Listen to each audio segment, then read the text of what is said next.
with these guys.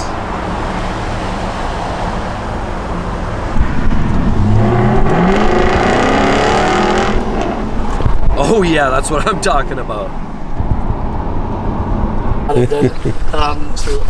What's that? Whoa.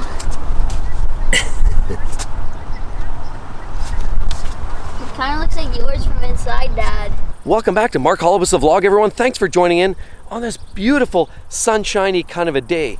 That's right, today we're here to talk about maintenance and maintaining or buying good cars that are well maintained.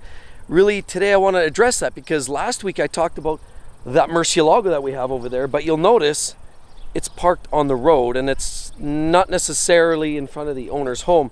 That's because it's not functioning right now. It was in for some stalling issues, and unfortunately it has seen another stall, and it looks like it went down on a road test, unfortunately. But this brings to discussion my Jag, which I took a drive actually down to the dealer today to find out, because you guys all know I bought this car used. It's a 2018 and I had to find out some of the service history on it. So let's talk about that.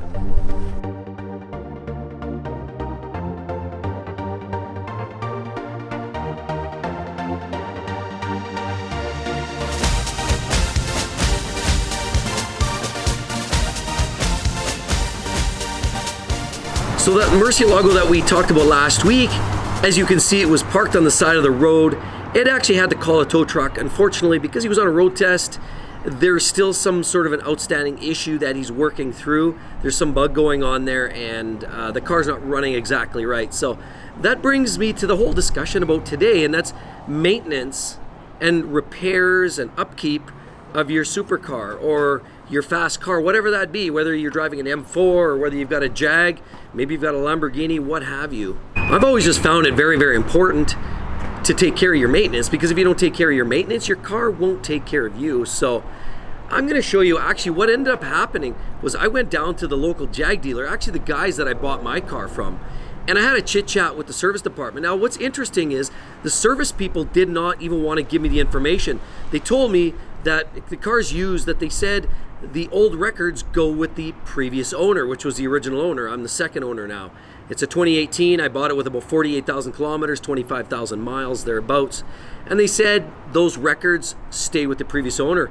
And it's kind of odd to me because I said, I get the privacy thing. I don't need to know who it is, their name, where they live. I don't care about that.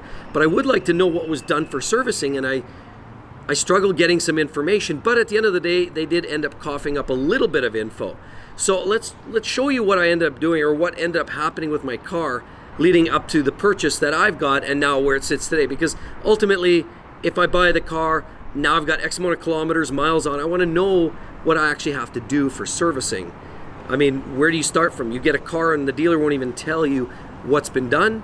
That makes it kind of difficult. It's a bit of a moving target. So I did find some information. Let's take a look.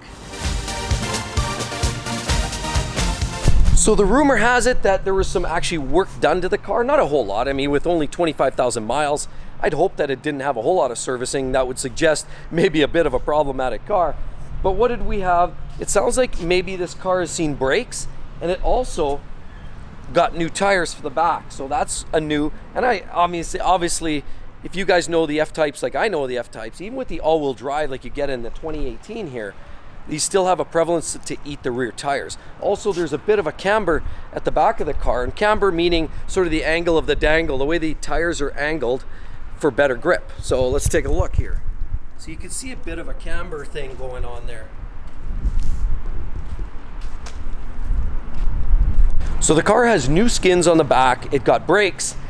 Apparently as well, it just got 2 oil changes. So it got an oil change in November of 2019, so at the end of last year, and then it got another one here in March of 2020. So now we're at about 50,000 kilometers. I put a bunch of miles on the car now, and so it's only got about 2,000, maybe 3,000 kilometers on the oil change since last. So fortunately, I'm not having to do a whole lot of maintenance. But with that said, I'll be the first guy to admit that you have to take care of your cars, because if you just let them go and neglect them, they will turn into giant pieces of you know what. But anyway, so that also leads to the Lamborghini that Ed's working on. Same thing with my Lamborghini. It's a kind of car that you don't want to let the check engine lights go too long. You really want to find out what's going on, because one problem can lead to another. So But I'm also a believer that maintenance doesn't just begin and end with your mechanical maintenance. There's other things that you have to take care of. So when I bought the car, it actually had some stone protection on the hood and on the front bumper, which was good. It also had it on the headlights, and it also had it on the mirrors, which is really, really good to have. But this is Alberta. You actually have to protect a lot more than just that. So I took the car in and I got a lot more installed. For example, I'll show you down here. Got this panel taken care of, that's protected as well. You know, with these chubby tires right here, they can give this thing a pretty good beating. So I got this all covered as well. The rockers, including the lower and the upper rocker, and I up to there as well. Now I didn't bother doing back here. It's kind of pointless because you've got these shields here. The shield actually kind of protects this panel from those tires. But if you look at the rear tires, so as you can see, it's very important to take care of everything, not just your engine and your oil changes and transmission fluid, filter changes. You've got to take care of the bodywork, but also on the interior. I'll show you over here as well some other things that I do on the Lamborghini as well as on the Jag. On these cars here, of course, I always do the bolsters. I always treat with leather treatment. I kind of take care of all of that. I've got some fresh treatment on here. Very, very nice. As you can see, I've got everything touched up, all the leather. I've actually done leather treatment on the entire interior. Because if you don't take care of the leather, eventually you get those worn out bolsters that just look rotten.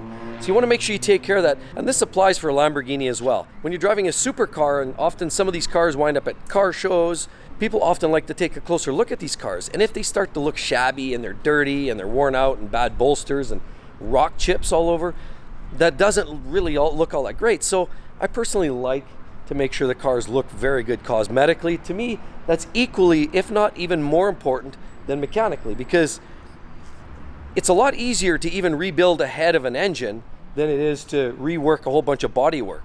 I mean, if it's original paint, that goes a lot further for resale than it does if it's all splattered in rock chips and you've got problems. So it's very important to maintain your car, just like the Lamborghini Murcielago. I know that car's well maintained, but unfortunately sometimes things happen and those cars break down occasionally.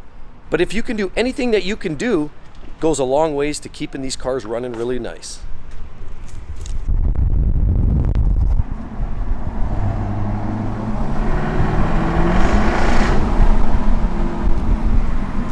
One last thing, everybody, that would be amazing if you guys subscribe to the channel. Hope to see you guys in the next one. See you then. Bye-bye.